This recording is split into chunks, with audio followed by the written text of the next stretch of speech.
Para uma planta crescer, ela precisa de água, luz e nutrientes. Mais de 90% do conteúdo de hortaliças como essa daqui é água, é formada de água. Então a água ela é fundamental e ela é necessária para que ocorram várias reações fisiológicas, bioquímicas dentro da planta. Essas reações, elas que vão formar carboidratos, açúcares, proteínas, que a planta vai utilizar para poder se desenvolver. E sem água, né, essas reações químicas elas não ocorrem. As plantas, elas absorvem água principalmente pelas raízes. Então as raízes elas puxam a água da terra por diferença de pressão. Vou explicar como isso acontece. Dentro aqui da planta existem dois tipos de vasos condutores, o xilema e o floema. São como nossas veias, né? Veias e artérias nossas. Então veja, os vasos condutores, eles são cheios d'água, então formam uma coluna de água que vai das raízes até as folhas. Quando a folha perde água para a atmosfera, aqui na folha vai ficar uma pressão negativa. Essa pressão negativa vai fazer com que a água do vaso condutor seja puxada para compensar a diferença de pressão que está tendo aqui. Então a folha vai perdendo água e vai compensando, puxando das raízes. Então esse é o fluxo. Para você entender melhor, eu sempre gosto de dar esse exemplo do canudinho. Quando você vai puxar um suco pelo canudinho, você coloca uma pressão negativa que vai puxar de baixo para cima. É a mesma coisa aqui. Então é por isso que quando a gente ganha alguma flor de corte, ganhei um buquê. Antes de você colocá-la na água, você corta os últimos 5 centímetros da haste e coloca rapidinho ali na água.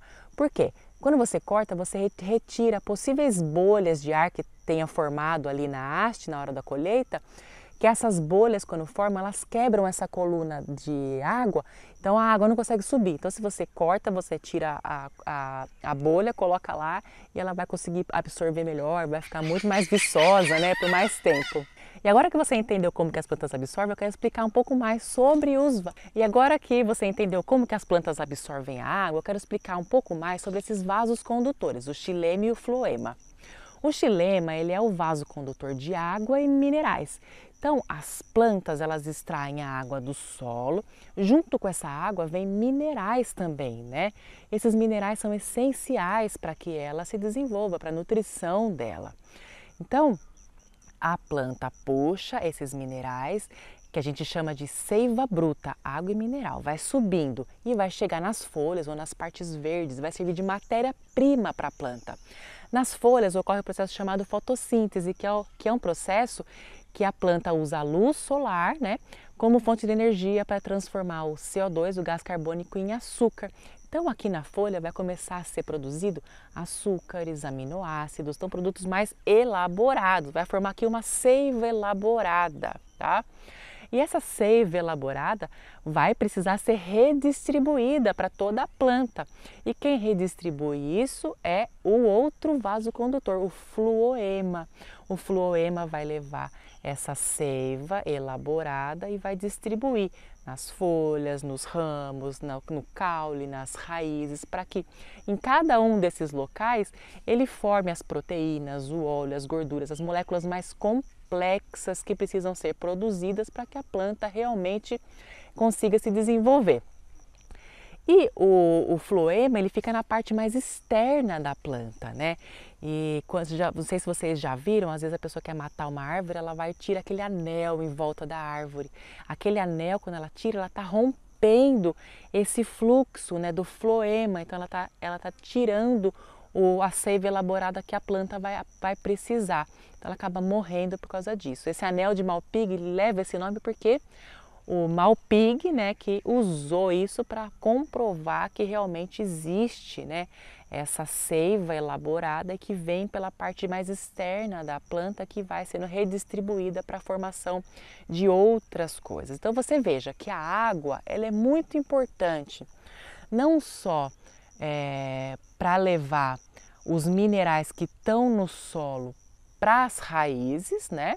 Mas também para distribuir esses minerais, para levar esses minerais, né, até as folhas, a seiva bruta, e para redistribuir a seiva elaborada para toda a planta. Então ela vai servir tanto para as reações químicas, bioquímicas, fisiológicas, quanto para transporte na planta. Ela tem essas duas grandes funções, por isso que é imprescindível a gente manter nossas plantas bem hidratadas.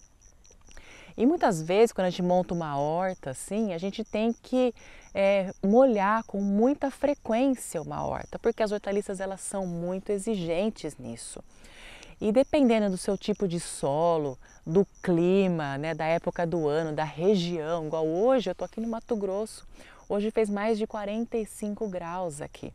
E o solo aqui é extremamente arenoso. Um solo desse daqui, para eu manter uma horta aqui produzindo num calor desse, eu preciso irrigar pelo menos 3 vezes por dia para manter, porque é um solo muito arenoso, ele não consegue manter essa água, né, no solo. Então, imagina só, uma pessoa ter que molhar uma horta 3 vezes ao dia num calor desse daqui. Eu estou no final da tarde aqui, eu estou pingando, tá? Então, eu recomendo muito sempre, né, um sistema de irrigação automatizado. É um sistema simples de instalar, você mesmo instala, você mesmo dá a manutenção e ele vai ligar e desligar sozinho 3 vezes ao dia, caso seja necessário que na sua área ligue e desligue 3 vezes ao dia, como esse daqui. Espero que tenham gostado, tá bom? Até mais, tchau, tchau!